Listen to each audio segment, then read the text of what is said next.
Good day everyone! It's another day, it's another vlog. Samahan niyo nga pala akong mag-grocery ngayon. Unti na nga din ang stock sa bahay kaya nakapag-grocery na rin. Kumuha na nga din pala ako ng mga gulay dito mga mami. Isa din to sa mga lagi kong binibili ay yung rosemary. Tinaray ko nga din pala yung pomegranate dito na from US. Marami din talaga mga fruits na kakaiba dito para ka na rin nag-grocery sa SNR. Tinaray na nga din ito ni ating Ikino yung pomegranate nila. Umabot nga naman talaga ng 600 ay napakamura mga mami. Favorite ko kasi talaga yan pag dito sa Pilipinas. Granada naman ang tawag dyan. Importante nga din pala ang mga kinuha ko dito. Kumuha na nga din ako ng mga gulay, green chili. Kumuha din ako dito ng chicken nuggets ng anak ko. Laki na nga din ang kinuha ko dito. Pure foods nga pala yan. Nakita ko nga dito ay meron silang salmon dito pero napag-isipan ko wag na munang palang bumili at marami pa kaming isda sa bahay. Pagkatapos niyan ay nagtingin-tingin muna ako ng mga scent candle dito. Isa nga lang din pala ang nabili ko dito at pinaamoy ko muna sa anak ko kung saan yung mas nagustuhan niyang amoy. At tawang-tawa nga ako dito at hindi niya talaga magusto ang amoy at legit mga mami, hindi ko rin talaga nagustuhan ng amoy at kakaiba. Ano nga din palang inamoy ng anak ko dito at wala talaga siyang nagustuhan. Siguro depende talaga sa mga pang-amoy natin kung ano yung mas nagugustuhan natin. Sa part kasi neto ay wala talaga kami nagustuhan ng anak ko kundi lavender lang talaga yung nagustuhan ko. Medyo pricey nga lang ang pagbili ko neto at nasa 1,000 plus pero worth it naman. Kompleto din talaga kasi dito mga mami. Tuwang-tuwa din nga ang anak ko dito sa robot machine na to at natatakot siya nung una. Syempre mga mi, first time lang yan dito sa Pinas.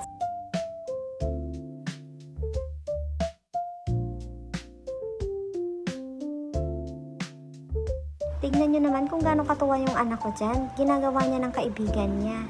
O, diba? Kahit robot siya, ay nagtatrabaho din siya. Pagkatapos niyan, ay naghanap-hanap nga pala ako ng mga seasoning dito at nakita ko itong Cajun seasoning, mga mami. Hindi nga pala ako nakakatagpo ng ganyan kapag nasa SM ako nagbibili. Kaya that time, ay dinamihan ko ng kumuha. Hilig din nga pala kami mag-juice, kaya dinamihan ko na rin dito yung stock sa bahay. Ayaw din magpaawat ng anak ko, kaya kumuha din siya ng juice niya, yung para daw sa kanya. I-stock din nga kami ng wine dito at mga alak sa bahay in case na may mga bisita. Napakaganda nga dito at may ready to cook na rin sila mga foods dito, mga mami. Parang SNL talaga.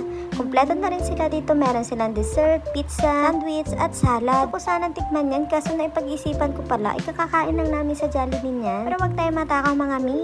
Baka tumaba na naman tayo. Isa din talaga sa kaligayahan ko mga mami ay mag-grocery sa bahay. Aminin mo, isa ka rin nanay kaya alam mo yung pakiramdam kapag ganito. Tandaan natin, wag natin titipirin ang sarili natin sa pagkain. Inuna ko na nga din pala yung mga diaper dyan at mga wipe. Unang bill namin dyan is 2,900. Mabot lahat ng 10,000 yung binayaran ko dito. Kasama na rin yung binili ko sa kabila. Dahil hardworking full-time mom tayo, deserve natin to. Ito rin para yung bill ko sa kabila. Thank you for watching!